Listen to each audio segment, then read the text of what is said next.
କ'ଣ କାନ୍ଦା କାନ୍ଦି ମନ ଭିତରେ ତ କ'ଣ ହେଲା ଝୁଆ ଆଉ ଶୁଣିକିରି ମନ ଏତେ ଖରାପ ଲାଗିଲା। ଦିନ ସାରା ମୋ ଟିଭି ଖୋଲିକି ବସିଛି। କାଲି ପିଲା ଡାକିଲେ ଖାଇବାକୁ ଖାଇଲିନି। ନାଇଁ ସବୁ ସଂସ୍କାର ହବ 4ଟା ବେଳକୁ। ଆଉ ଶୁଣୁଛି ଟିଭିରେ ସଂସ୍କାର ସରିଲା ପରେ ଦିଟା ଖାଇଲି। ଖାଇକିରି ଭାବିଲି ସେଇ କଥା। ଫେର ରାତି ଯାକ 3ଟା ରାତିରେ ନିଦ ହେଇଛି। 2ଟା 3ଟା ଯାଏ ବସିଥିଲି ଚେୟାର। ସେ ମଲା ପରେ ସବୁ ସଂସ୍କାର ହେଲା ପରେ ବିଧବା ହେଇଥିଲି। ଆଉ ସେଇଟାକୁ କ'ଣ କିଏ ଦେଖିଲା କି? ଆମେ ଦେଖିପାରିଲୁ କ'ଣ? ଫିଲ୍ମରେ ଦେଖିଥିଲୁ। କିନ୍ତୁ କେତେ ଫିଲ୍ମ ତ ସବୁ ତାଙ୍କ ଫିଲ୍ମ ମୋର ମନ କିଛି ରହିନି। ଫିଲ୍ମ ଦେଖିଲେ କହିବି ସବୁ ଫିଲ୍ମ ଦେଖିଲି। ମୋର 2 ମାସ ଛୁଆ ହେଇଥିବ ମୁଁ ଫିଲ୍ମ ତାଙ୍କ ଫିଲ୍ମ ପଡ଼ିଥିଲେ ପଳେଇବି। ଯାହା ଘରେ କଳି କଳି ହେଇଯାଉ, ଶାଶୁ ଯାହା କହିଲେ କହନ୍ତୁ ପଛେ ମୁଁ ଫିଲ୍ମ ଦେଖେ। ତାଙ୍କ ନାଁ ଉତ୍ତମ ମହାନ୍ତି। ତାଙ୍କ ସିଏ ବି ଉତ୍ତମ ମଣିଷ। ସେ ସବୁ ଟିକେ ଭଲ ଲାଗେ। ତାଙ୍କ ଷ୍ଟୋରି ଫୋରି ଗୁଡ଼ା ସବୁ ଭଲ ଲାଗେ ଦେଖେ। ବୟସ ହେଇଥିଲା ସମ୍ଭାଳି ପାରିବେନି କାହିଁକି? ଆଜିକାଲି ତ ସେଇଭଳିଆ ଚାଲିଛି। ଆଉ ଯଦି ତାଙ୍କ ମନ ଭିତରେ ସେତିକିଟା ଭଲ ଥବ ସେ ତାଙ୍କୁ ଝୁରିବେ। ଆଉ ଯେତିକିଟା ନଥବ ଯଦି କିଛି ଦିନରେ ଭୁଲିଯିବେ। ଆଉ କ'ଣ? ବିଜୟ ମହାନ୍ତି ଥିଲେ ଯେ ତାଙ୍କ ଇଏରେ, କିନ୍ତୁ ଫିଲ୍ମ କରିବା ଭିତରେ ମୁଁ କହୁଛି ସିଦ୍ଧାନ୍ତ, ତାପରେ ମିର୍ଦାସ ଆଉ ଅନୁଭବ ତା ପଛକୁ ଏମିତି ତ ସବୁ ଚାଲିଗଲେ। ସବୁ ଯେ ଫିଲ୍ମର ଯିଏ ମାନେ ସବୁ ମେନ୍ ହିରୋ ଆଉ ଇଏ ସବୁ ଚାଲିଗଲେ। ହଁ, ଜାଣି ଶୁଣିକି ସବୁ ଏମିତି ହେଇକି ତାଙ୍କ ଜୀବନ ନଷ୍ଟ କରିଦେଲେ। ଏଇ ଯୋଉ ଆଲୁ ଗୁରା ପଡ଼ିଲା ତାଙ୍କଠି। ତାପରେ ମଦ ପିଇଲେ। ନାଇଁ ଗୀତ ଫୀତ ମୋର କିଛି ମନେ ନାହିଁ। ତାଙ୍କ ଫିଲ୍ମ ଦେଖିଲେ, ତାଙ୍କ ଷ୍ଟୋରି ଦେଖିଲେ, ସେ ଯୋଉ ଗୀତଟା ବାଜୁଥିବ ଯଦି ଏଇ ଫିଲ୍ମର ଏଇ ଗୀତଟା।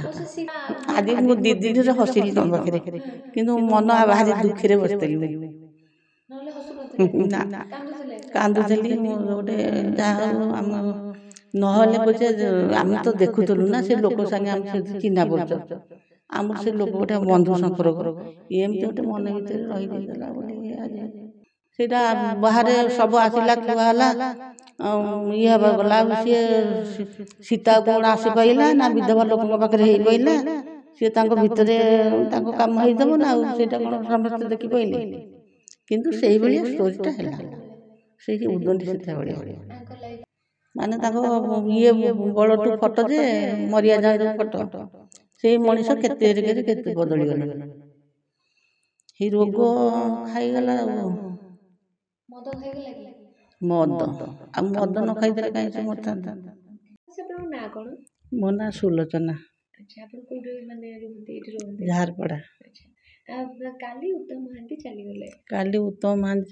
କାଲି ତ ବଡ଼ ଦୁଃଖ। ଆଉ କାଲି ତ ଦୁଃଖରେ ମୋର ଦିନ ଯାଇଛି। ଆଉ ତାଙ୍କ କଥା ଭାବି ରାତିରେ ବି ନିଦ ନାହିଁ। ସେଇ ଏମିତି ଥିଲେ, ଏମିତି ଫିଲ୍ମ କରିଥିଲେ। ଆଉ କେତେ ଦିନର କଥା କାଲି ଭଳିଆ ଲାଗୁଛି। ଆଜି ସେ ଆମରି ଆଖି ଆଗରେ ପଳେଇଲେ। ମନ ଦୁଃଖ ଭାରି। ଯେତେବେଳେ ମେଡ଼ିକାଲ ଗଲେ, ଏଠି ଫେରେଇ ଦେଲେ, ଗଲେ ଦିଲ୍ଲୀ ନା କୋଉଠିକି, ସେଇ ଦିନଠୁ ଗୋଟେ ମନରେ ଗୋଟେ ଭାବନା ଆସିଲା। ଆଉ ତାପରେ ଯେତେବେଳେ ଦେହ ମୁଣ୍ଡ ତାଙ୍କର ଖରାପ ଥିଲା, ତାଙ୍କର ଫଟୋ ଦେଖେଇ ସେ ମଣିଷ କି ସୁନ୍ଦର ମଣିଷ ଆଜି ଏତେ ଅବାଗିଆ ଦେଖାଯାଉଛନ୍ତି। ଆଉ ଏରା ମୁଁ ଦେଖେ। ଆଉ କ'ଣ ହେଲା? ଆପଣ କ'ଣ କଲେ? କାନ୍ଦିଲେ? କ'ଣ କାନ୍ଦି ମନ ଭିତରେ ତ କ'ଣ ହେଲା ଝୁଆ ଆଉ ଶୁଣିକିରି ମନ ଏତେ ଖରାପ ଲାଗିଲା। ଦିନ ସାରା ମୋ ଟିଭି ଖୋଲିକି ବସିଛି। ଆଉ ଏତେ ମଣିଷ ପୁରା ରଥ ଚାଲିଲା ଭଳିଆ ମଣିଷ ହେଇଥିଲେ। କାଲି ପିଲା ଡାକିଲେ ଖାଇବାକୁ ଖାଇଲିନି। ମୁଁ କହିଲି ନାଇଁ ସବୁ ସଂସ୍କାର ହବ 4ଟା ବେଳକୁ। ଆଉ ଶୁଣୁଛି ଟିଭିରେ ସଂସ୍କାର ସରିଲା ପରେ ଦିଟା ଖାଇଲି। ଖାଇକିରି ଭାବିଲି ସେଇ କଥା। ଫେର ରାତି ଯାକ 3ଟା ରାତିରେ ନିଦ ହେଇଛି। 2ଟା 3ଟା ଯାଏ ବସିଥିଲି ଚେୟାର ଉପରେ। ଭାବୁଥିଲି ତାଙ୍କ ଫିଲ୍ମ ସବୁ, ତାଙ୍କ ଷ୍ଟୋରି, ତାଙ୍କ ଏଇଭଳିଆ ଆଉ ଉଦଣ୍ଡି ସୀତାରେ ଯେମିତି ହେଇଥିଲା ସେଇଭଳିଆ ଘଟଣାଟା ଆଜି ଘଟିଲା। ଆଉ ଉଦଣ୍ଡି ସୀତାରେ ଯାହା ହେଇଥିଲା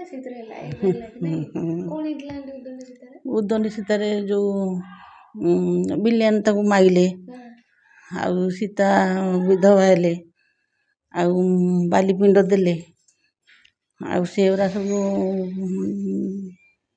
ଦେଖିଛି ସବୁ ଆଖିରେ। ସେଇଭଳିଆ ଘଟଣାଟା କାଲି ଘଟିଲା ଆଉ ତାଙ୍କୁ। ମ୍ୟାଚ୍ କ'ଣ ମଲେ ତ ମଲା କ'ଣ ଯାହାହେଲେ ଅପରାଜିତା ରାଣ୍ଡ ହେଇଥିବେ ନା ନାହିଁ। ଆଉ ସେଇଭଳିଆ ଘଟଣାଟା କେଉଁ ଫିଲ୍ମରେ ହେଇନଥିଲା, ଉଦଣ୍ଡି ସୀତାରେ ହେଇଥିଲା।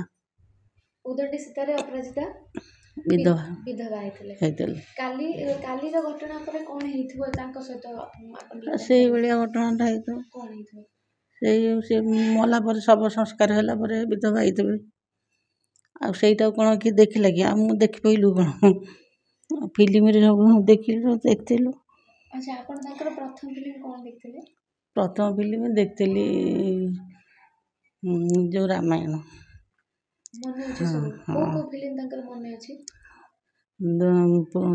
ରାମାୟଣ, ଆଉ ଉଦଣ୍ଡି ସୀତା, ତାପରେ ଦଣ୍ଡାବାଳୁଙ୍ଗା, ଆଉ ପୁଅ ଯାହାକୁ ରଖିବେ କ'ଣ ହଁ, ଏମିତି କେତେ ଫିଲ୍ମ ତ ସବୁ ତାଙ୍କ ଫିଲ୍ମ ମୋର ମନ କିଛି ରହିନାହିଁ। କିନ୍ତୁ ଫିଲ୍ମ ଦେଖିଲେ କହିବି ସବୁ ଫିଲ୍ମ ଦେଖିଛି। ମୋର 2 ମାସର ଛୁଆ ହେଇଥିବ ମୁଁ ତାଙ୍କ ଫିଲ୍ମ ପଡ଼ିଥିଲେ ପଳେଇବି। ଯାହା ଅଳପ ବହୁତ କରିକିରି 2ଟା ବାଜିଲା ମୁଁ ପୁରା ଏଇ ବାଟେ ଚାଲିକି ହଳଦୀ ପଡ଼ିଆ ବାଟେ ଚାଲିକିରି ପଳେଇବୁ ଚାଲିକିରି। ଏଇ ଯେଉଁ ଶ୍ରିୟା, ସତୀ, କେଶରୀ, ଆଉ ରାଜା ହଲ୍, ରସୁଲଗଡ଼, ସେଥିରେ ଯାଉ। ଏଠି ଏକାମ୍ବର ହଲ୍, ତାଙ୍କ ଫିଲ୍ମ ଯେଉଁଠି ପଡ଼ିଥାଏ ମୁଁ ଯାଏ। ଯାହା ଘରେ କଳିକଜିଆ ହେଇଯାଉ, ଶାଶୁ ଯାହା କହିଲେ କହନ୍ତୁ ପଛେ ମୁଁ ଫିଲ୍ମ ଦେଖେ।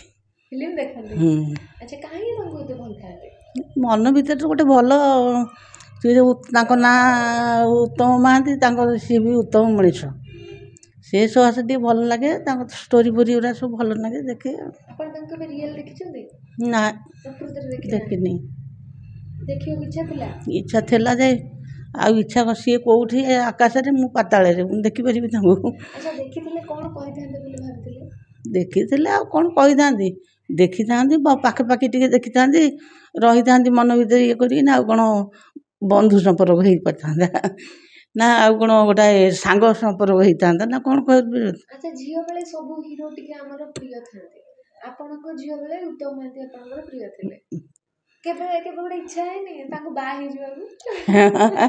ହେ ନା, ସେ କଥା ନାହିଁ। ମନ ଭିତରେ ଗୋଟେ ଭଲ ହିରୋ ବୋଲି, ଭଲ ଫିଲ୍ମ କରନ୍ତି ବୋଲି ତାଙ୍କ ହଲ୍କୁ ଗଲେ ତାଙ୍କ ପୁରା ଧୁମଧୁମରେ ଯିବା ଇଏ ଗୋଟେ ବଡ଼ ଇଏ ବୋଲି ସେଇଟା ଭଲ ଲାଗେ। ଆଉ ତାଙ୍କ ଫିଲ୍ମରେ ବହୁତ ଭିଡ଼ ହୁଏ। ତାଙ୍କ ଫିଲ୍ମ ପଡ଼ିଥିବ ଯଦି ଭିଡ଼ ହୁଏ। ତା ପଛରେ ଏଇ ଯେଉଁ ଅନୁଭବ, ସିଦ୍ଧାନ୍ତ, ଏ ଯେଉଁ ସେମିତି ହେଇପାରିବନି। ନା, ତାଙ୍କ ପୁଅ ବି ହେଇପାରିବନି, କି ଆଜି ହେଇନାହାନ୍ତି ନା ଆଗକୁ ବି ହେଇପାରିବନି। ତାଙ୍କ ଷ୍ଟୋରି ପୁରା ଅଲଗା, ତାଙ୍କ ଷ୍ଟୋରିଟା ହେଉଛି ଅଲଗା। ଭଲ ଲାଗେ, ତାଙ୍କ ଯୋଡ଼ି ବି ଭଲ। ହଁ, ବାହାଘର ହେଲା ତ ତାଙ୍କୁ ତ ଭଲ ପାଉଥିଲେ, ତାଙ୍କ ଫିଲ୍ମ କରୁଥିଲେ। ତାଙ୍କ ଭିତର ବାହାଘର କିଏ ଆଉ ସେରା କ'ଣ ଆଉ ଖାଇବା ନିମନ୍ତ୍ରଣ କାହାକୁ କରିଥିଲେ ଯେ ଯାଇଥାନ୍ତେ। ବୟସ ହେଇଥିଲା, ସମ୍ଭାଳି ପାରିବେନି କାହିଁକି? ଆଜିକାଲି ତ ସେଇଭଳିଆ ଚାଲିଛି। ଆଉ ଯଦି ତାଙ୍କ ମନ ଭିତରେ ସେତିକିଟା ଭଲ ଥିବ, ସେ ତାଙ୍କୁ ଝୁରିବେ। ଆଉ ଯେତିକିଟା ନଥିବ, ଯଦି କିଛି ଦିନରେ ଭୁଲିଯିବେ ଆଉ କ'ଣ। ନା, ସେ କଥା ମନେ ପଡ଼ିବ, ବାରମ୍ବାର ମନେ ପଡ଼ିବ। ଖାଇଲା ବେଳେ, ବୁଲିଲା ବେଳେ, ପିନ୍ଧିଲା ବେଳେ, ସେରା ସବୁ ମନେ ପଡ଼ିବ।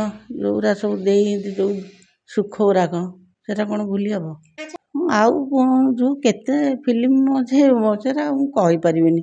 ତାଙ୍କର ଯେଉଁ ଶଙ୍ଖା ସିନ୍ଦୁର, ଆଉ ଶଙ୍ଖ ମହୁରୀ, ଏରା ସବୁ କେତେ ଫିଲ୍ମ ସବୁ ତାଙ୍କର ଅଛି। କେଉଁ ଗୋଟା ଫିଲ୍ମରେ ସାଇଡ଼ରେ ଥିବେ। ଏ ଯେଉଁ ଫିଲ୍ମରେ ସାଇଡ଼ରେ ରହିଥିଲେ, କିନ୍ତୁ ବିଜୟ ମହାନ୍ତି ଥିଲେ, ତାଙ୍କର ସବୁଥିରେ କିଛି ଥିଲେ। ଲାଷ୍ଟକୁ ଉତ୍ତମ ମହାନ୍ତି ବାହାଘର ହେଲା, ସେଇଭଳିଆ କେଉଁ ଫିଲ୍ମ ଏମିତି ସବୁ ଫିଲ୍ମରେ ଆଉ। ଆଚ୍ଛା, ଉତ୍ତମ ମହାନ୍ତିଙ୍କର ସେତେବେଳେ କିଏ ତାଙ୍କର ମାନେ ପ୍ରତିଦ୍ୱନ୍ଦ୍ୱୀ ତାଙ୍କ ସହିତ କିଏ ଥିଲେ? ହିରୋ ମାନଙ୍କ ଭିତରେ ଗୋଟେ କମ୍ପିଟିସନ ହୁଏ, ତାଙ୍କର କିଏ କମ୍ପିଟିସନରେ ଥିଲେ ବୋଲି ଆପଣଙ୍କୁ ଲାଗୁଛି? ତାଙ୍କର ଥିଲେ ସେମିତି ସିଦ୍ଧାନ୍ତ ଥିଲେ। ବିଜୟ ମହାନ୍ତି ଥିଲେ ଯେ ତାଙ୍କ ଇଏରେ, କିନ୍ତୁ ଫିଲ୍ମ କରିବା ଭିତରେ ମୁଁ କହୁଛି ସିଦ୍ଧାନ୍ତ, ତାପରେ ମିହିର ଦାସ ଆଉ ଅନୁଭବ ତା ପଛକୁ, ଏମିତିଆ ତ ସବୁ ମାନେ ଚାଲିଗଲେ, ସବୁ ଚାଲିଗଲେ। ସବୁ ଯେ ଫିଲ୍ମର ଯିଏ ମାନେ ସବୁ ମେନ୍ ହିରୋ ଆଉ ଇଏ ସବୁ ଚାଲିଗଲେ। ଆଚ୍ଛା, ତାଙ୍କୁ ଲିଭର ସିରୋସିସ୍ ହେଇଥିଲା, ଲିଭର ସିରୋସିସ୍ ରୋଗଟେ ହେଇଥିଲା। ଏଇଟା ପିଣ୍ଟୁ ନନ୍ଦଙ୍କୁ ବି ହେଇଥିଲା।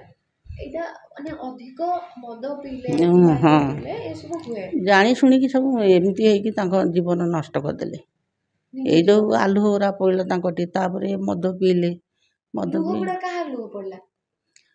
ଏ ଯେଉଁ ମୁଁ ସେଇଆ ଭାବେ, ଏସବୁ ଯେଉଁ ଅତ୍ୟାଚାର କରନ୍ତି ଯେଉଁ ଫିଲ୍ମରେ, ସେଇ ଅତ୍ୟାଚାର ଗୁଡ଼ାକ ଲୋକଙ୍କ ମୁହଁରୁ ଏମିତି କରୁଛି, ସେଇଟା କିନ୍ତୁ ମରିଯାଆନ୍ତାନି, ଏମିତି ଗୋଟେ ଝିଅଟାକୁ ଏତେ ଇଏ କରୁଛି।